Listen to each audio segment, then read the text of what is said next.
Oke, mari kita lanjutkan spoiler alur cerita selanjutnya. Sebelumnya, Ye Zong telah membawa Xiao Yan melewati jalur khusus untuk tes. Ketika mereka tiba, sudah ada jenius dari klan Bai yang baru saja keluar dari kamar tes, yaitu alkemis tingkat 6 menengah. Ye Zong, giliranmu, Tetua Hanli berkata setelah menyelesaikan pemeriksaan jenius klan Bai. Xiao Yan perlahan melangkah maju di depan banyak tatapan. Dia melirik pria tua berambut putih dan bertanya, apa tingkat tertinggi yang bisa Tetua Han periksa di tempat ini? Hanli terkejut, sementara yang lain tertawa mengejek. Tingkat 7 menengah. Ini adalah batas yang bisa aku periksa, tes tingkat mana yang ingin kamu ambil? Xiao Yan perlahan mengangguk dan secara acak berkata, dalam hal ini, tingkat 7 kelas menengah. Suasana di dalam ruangan telah menjadi sangat sepi karena kalimat Xiao Yan. Bahkan Hanli sejenak melirik Ye Zong di samping. Karena kamu bersikeras, kita akan melakukan apa yang kamu katakan. Semoga kamu tidak bercanda, Ci. Xiao Yan tersenyum dan mengangguk. Namun, tawa mengejek terdengar dari wanita tua dari klan Bai. Jelas, dia membenci tindakan Xiao Yan. Karena semua orang sudah memutuskan, kita harus mulai. Hanli melambaikan tangannya. Setelah itu, dia menunjuk ke 4 pintu di belakangnya. Masing-masing dari keempat pintu ini memiliki kata-kata kuno Tian, Di, Xuan, Huang. Mereka yang mengikuti tes untuk tingkat 6 menengah harus memasuki ruang Xuan. Sementara untuk Xiao Yan, Hanli yang secara pribadi memeriksanya di ruangan Tian. Mendengar ini, 5 jenius lainnya dari klan Bai dan Ciu, berpisah dan memasuki ruangan yang mewakili level mereka. Sementara Xiao Yan harus menunggu dulu.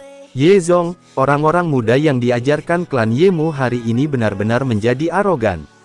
Tidak heran kamu tidak dapat menemukan anggota generasi muda yang dapat kamu gunakan hari ini. Suara wanita tua dari klan Bai tiba-tiba terdengar saat melirik Xiao Yan. Ye Zong dengan dingin tersenyum dan menjawab, menggunakan posisi seseorang untuk menggertak orang lain. Hanya saja aku tidak ingin berdebat denganmu. Dengan alkemis tingkat 7 rendahmu, kamu tidak memiliki kualifikasi untuk aku perhatikan. Wajah wanita tua langsung menjadi hijau. Matanya gelap dan padat saat dia menatap Ye Zong. Baiklah, aku akan mengingat kata-katamu ini. Setelah klan Yemu dihapus dari 5 klan besar, aku akan membiarkanmu menyesali kata-kata yang kamu katakan hari ini. Ekspresi Ye Zong tampak suram di hadapan suara tajam dari wanita tua, namun sebelum dia bisa berbicara, Xiao Yan membuka matanya. Dia dengan dingin melirik wanita itu dan samar-samar berbicara. Berisik, tidak hanya yang muda dari klan Bai yang tidak berpendidikan tetapi bahkan yang tua juga sama. Bajingan kecil, kamu pikir kamu siapa? Kamu berani berbicara seperti itu denganku? Kata-kata Xiao Yan menyebabkan wajah wanita tua menjadi gelap dan dingin. Tubuhnya langsung bergerak ke depan, dan kukunya yang tajam seperti pisau menembus ke arah Xiao Yan. Mata Xiao Yan menyipit dan perlahan mengepalkan tangannya. Douqi di dalam tubuhnya mengalir pada saat ini. Dia tidak keberatan memberi wanita tua yang berisik ini pelajaran. Berhenti. Tepat ketika Douqi dalam tubuh Xiao Yan melonjak dan bersiap untuk menyerang, sosok Hanli tiba-tiba muncul di depannya. Ini adalah menara cabang dari Menara Pil, bukan klan Baimu. Lebih baik kamu tetap mengawasi. Ekspresi wanita tua langsung berubah ketika dia melihat Hanli memblokir di depan Xiao Yan dan dia mundur 2 langkah. Bajingan kecil, lebih baik kamu jangan membiarkanku menemukanmu sendirian. Kalau tidak, aku tidak akan keberatan. Membiarkan klan Ye kehilangan seorang anggota generasi muda. Mata Xiao Yan tenang saat melirik wanita tua. Dia perlahan-lahan menyebarkan tangannya. Jika Hanli tidak tiba-tiba campur tangan, kemungkinan wanita tua yang penuh kebencian ini tidak akan lagi memiliki kekuatan untuk mengatakan apapun sekarang. Suasana menjadi hening setelah wanita tua dari klan Bai kembali ke tempat duduknya. Beberapa saat kemudian, suara pintu berderak dari ruangan Xuan, mengalihkan tatapan semua orang. Tes tingkat 6 menengah telah selesai. 2 orang dari klan Ciu telah gagal, sementara 1 orang dari klan Bai telah lulus. Hanli melirik mereka berempat sebelum perlahan berbicara. Kata-kata ini Hanli baru saja terdengar, pintu ruangan Di yang tertutup rapat perlahan terbuka. Seorang wanita muda perlahan berjalan keluar. Tingkat 6 kelas tinggi. Klan Bai selamat. Pengumuman Hanli membuat senyum arogan pada wanita tua menjadi lebih lebar. Matanya menatap Xiao Yan dengan penuh minat. Berikutnya akan menjadi tes tingkat 7 menengah. Aku pribadi akan melakukan tes ini. Ikuti aku. Tatapan Han Li agak tidak berdaya saat dia melirik Xiao Yan, yang telah muncul acuh tak acuh dari awal. Dia mengikuti Han Li dan keduanya perlahan menghilang ke sebuah ruangan Tian di depan banyak tatapan. Setengah jam kemudian, pintu Tian yang tertutup rapat perlahan dibuka dengan suara sedikit berderit. Han Li dan Xiao Yan akhirnya muncul di depan semua orang. Yang membuat semua orang mengerutkan kening, tidak ada lencana apapun di dada Xiao Yan. Sampah adalah sampah.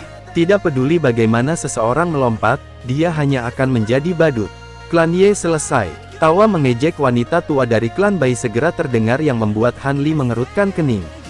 Terlalu dini bagimu untuk bahagia. Siapa yang memberi tahumu bahwa dia telah gagal dalam ujian? Wajah wanita tua segera berubah dingin saat dia tertawa. Tetua Han, tidak perlu memberikan wajah apapun pada Ye Zong. Jika bocah ini telah lulus ujian, mengapa aku tidak dapat melihat lencana alkemisnya? Han Li melihat wanita tua dengan agak menyedihkan. Dia menggelengkan kepalanya dan berkata, dia telah berhasil lulus tes untuk tingkat 7 menengah. Alasan mengapa aku tidak memberinya lencana, karena aku merasa bahwa dia harus bisa mendapatkan lencana tingkat yang lebih tinggi.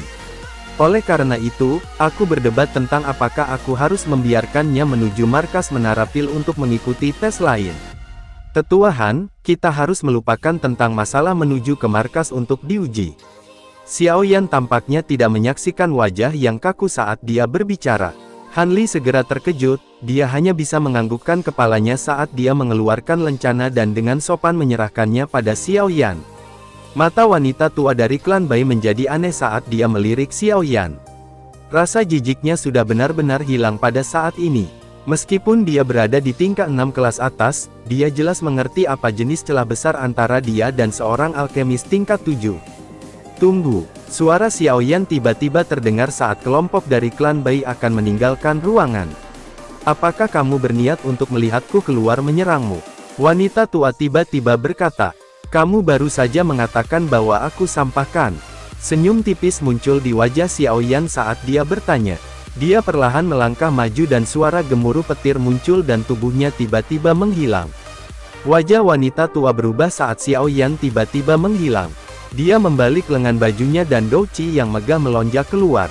Boom! Angin ribut yang kuat melonjak ketika dua tinju bertabrakan, mengguncang kelompok wanita tua klan Bai, sampai mereka buru-buru mundur. Kejutan langsung melintas di mata wanita tua saat dia memuntahkan seteguk darah segar, tubuhnya juga terbang mundur dan akhirnya bertabrakan dengan dinding.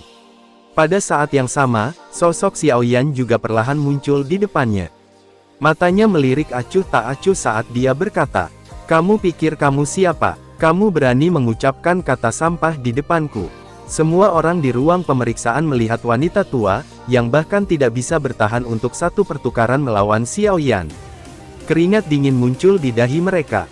Xiao Yan tiba-tiba menyerang, dan dia tidak menahan diri karena status pihak lain. Dia bisa dianggap kejam. Detik berikutnya, tatapan Xiao Yan beralih pada Han Li. Tetua Han, aku minta maaf untuk bertarung di tempat ini. Han Li menghela nafas. Sesaat kemudian, dia hanya bisa melambaikan tangannya. Dia dapat dianggap telah menuai apa yang dia tabur. Namun, seranganmu sedikit terlalu kejam. Lupakan saja, Bai Wei, bawa orang-orangmu dan pergi. Kamu bocah kecil, kamu benar-benar menyerang sesukamu. Meskipun aku merasa sangat segar di dalam hatiku, klan Bai pasti tidak akan membiarkan masalah ini berakhir di masa depan. Ye Zong tidak bisa tidak menggelengkan kepalanya setelah melihat yang lainnya pergi dengan cara yang putus asa. Xiao Yan tersenyum dan menjawab, tidak apa-apa, jika klan Bai ingin menemukan masalah denganku, aku akan menemani mereka. Sepertinya klan Ye sangat percaya diri dalam melewati ujian kali ini. Ye Zong, selamat. Namun, jika klan Bai mengirim Bai Ying, kemungkinan klan Ye Mu akan sulit memasuki 3 besar. Han Li perlahan melangkah maju, dan berkata, ekspresi Ye Zong menjadi sedikit serius. Dia tahu, 3 tempat teratas pada dasarnya ditempati oleh klan Chao, klan Dan, dan klan Bai, tidak akan mudah bagi klan Ye untuk memeras. Saat ini, dia hanya dapat menempatkan semua harapannya pada Xiao Yan. Kelangsungan hidup klan Ye akan ditentukan oleh tes ini. Setelah mengucapkan salam perpisahan pada Han Li, Ye Zong akhirnya meninggalkan ruangan dan kembali ke penginapan mereka. Keesokan harinya, Ye Zong membawa kelompok Xiaoyan ke tempat yang disebut pameran dagang alkemis kota suci Pil untuk mencari harta karun. Dulu, di pameran yang sama, Xiaoyan pernah mendapatkan harta karun 3 perubahan misterius api langit waktu di kota Jiama. Ada yang unik dari pameran dagang alkemis ini, seseorang harus alkemis tingkat 7 baru boleh masuk. Namun, dengan lencana alkemis tingkat 7 menengah Xiaoyan, mereka dengan mudah naik ke lantai 2, tempat harta karun sesungguhnya berada. Memasuki lantai 2, mata Xiaoyan langsung tertuju pada sebuah bahan obat langka, yaitu buah iblis esensi darah. Salah satu dari 3 bahan obat untuk menyempurnakan pil penggabungan darah penumbuh tulang, yang diperlukan gurunya nanti ketika akan memperbaiki tubuh. 2 bahan obat lainnya adalah tanaman anggur spiritual hijau berusia 10.000 tahun, dan ginseng tulang salju. Namun karena barternya terlalu mahal, pil obat tingkat 7 menengah, Xiaoyan akhirnya mengabaikannya dan naik langsung ke lantai 3. Memasuki lantai 3, kelompok Xiaoyan langsung disambut dengan ramah oleh 2 tetua dan langsung membawa mereka ke sebuah toko yang memang menyediakan ginseng tulang salju. Tatapan Xiaoyan sejenak menyapu toko, dan bahan obat yang diperjualbelikan di sini semua memang bahan langka. Tuan, ini adalah ginseng tulang salju yang kamu butuhkan. Namun, barang-barang yang dijual Yan tua ini cukup mahal. Tetua berjubah kuning menunjuk ke platform batu giok. Di dalam kotak batu giok tergeletak ginseng tulang salju yang mirip seperti salju. Xiaoyan sedikit mengangguk, namun setelah mendengar bahan langka ini harus ditukar dengan pil obat tingkat 7 atas, dia sejenak mengernyit, tatapannya sekali lagi menyapu platform yang tertata rapi. Tepat ketika dia menarik tatapannya, ada sebuah benda yang menarik perhatiannya. Sebuah lempengan tembaga warna kuning yang ditutupi dengan karat tembaga hijau, ada pola gambar yang tidak jelas dan unik di atasnya. Xiaoyan, jika memungkinkan, cobalah untuk mendapatkan lempengan tembaga itu. Aku telah melihat gambar itu sekali. Itu adalah sesuatu yang hanya muncul pada zaman kuno. Sementara Xiaoyan merasa tidak yakin, suara kasar tua Tian Huo Zunze tiba-tiba terdengar di samping telinganya. Ini sebenarnya barang dari zaman kuno. Hati Xiaoyan merasa tidak percaya saat dia membalik lempengan tembaga. Tidak peduli bagaimana dia mencoba untuk menyelidiki, dia tidak dapat menemukan keunikan sedikit pun. Berhentilah berlama-lama, nilai lempengan tembaga ini lebih mahal daripada ginseng tulang salju. Selain itu, tidak ada tawar-menawar. Penjaga toko berbicara dengan acuh tak acuh. Jari Xiaoyan berhenti menggosok lempengan tembaga. Dia sedikit mengernyit, bahkan lebih mahal daripada ginseng tulang salju. Apa yang ingin Tuan tukar dengan lempengan tembaga ini? Formula obat kelas 7 tingkat tinggi. Penjaga toko dengan ceroboh tertawa. Xiaoyan tertawa pahit setelah mendengar ini. Dia mengembalikan lempengan tembaga ke tempatnya. Terlalu mahal, lupakan saja, aku akan menukarkan ginseng tulang salju dengan pil hati elemen tingkat 7 menengah. Jika kamu mengkonsumsi pil obat ini saat menyempurnakan pil, itu akan membantu menstabilkan pikiranmu dan meningkatkan kemungkinan berhasil dalam menyempurnakan pil. Ini benar-benar pil hati elemen. Mata lelaki tua segera menjadi cerah setelah dengan hati-hati memeriksanya. Pil hati elemen ini sangat membantu para alkemis. Bukan hal yang buruk, kamu benar-benar murah hati. Aku memiliki kesan yang baik tentangmu. Xiaoyan hanya tertawa dan mengambil kotak giok ginseng tulang salju. Setelah itu, dia berbalik dengan niat untuk pergi, namun, suara penjaga toko menghentikannya. Tunggu, bocah kecil, tidakkah kamu menginginkan lempengan tembaga ini? Aku bersumpah padamu bahwa lempengan tembaga ini pasti barang dari zaman kuno. Xiaoyan melirik lempengan tembaga dan menggelengkan kepalanya. Aku tidak mampu menukarkannya. Tidak ada yang mau mengeluarkan formula obat kelas 7 tingkat tinggi. Lupakan saja, aku akan mundur selangkah. Aku tidak ingin formula obat tingkat 7 yang tinggi. Selama kamu memperdagangkan formula obat dari pil hati elemen, aku akan memberikannya padamu. Apa yang kamu katakan? Penjaga toko berkata dengan antusias. Xiaoyan terkejut ketika mendengar ini, namun dia hanya tetap diam. Xiaoyan, tukarkan. Sangat mungkin bahwa kamu tidak akan kalah. Hal ini memang sesuatu dari zaman kuno. Suara rendah Tian Huo Zunze sekali lagi terdengar di telinga Xiao Yan ketika dia ragu-ragu. Senyum muncul di wajah Xiao Yan setelah mendengar kata-katanya. Dia langsung mengangguk. Membalik tangannya, gulungan warna putih muncul dan melemparkannya pada penjaga toko. Namun, tepat ketika Xiao Yan akan mengulurkan tangannya untuk mengambil lempengan tembaga, kipas logam warna ungu tiba-tiba muncul dan dengan cepat menekan lempengan tembaga seperti sambaran petir. Pada saat yang sama, tawa samar juga perlahan terdengar. Teman ini, lempengan tembaga ini juga menarik perhatianku, maukah kamu berpisah dengannya? Senyuman di wajah Xiao Yan perlahan hilang saat kipas warna ungu muncul. Rasa dingin muncul di matanya yang hitam pekat.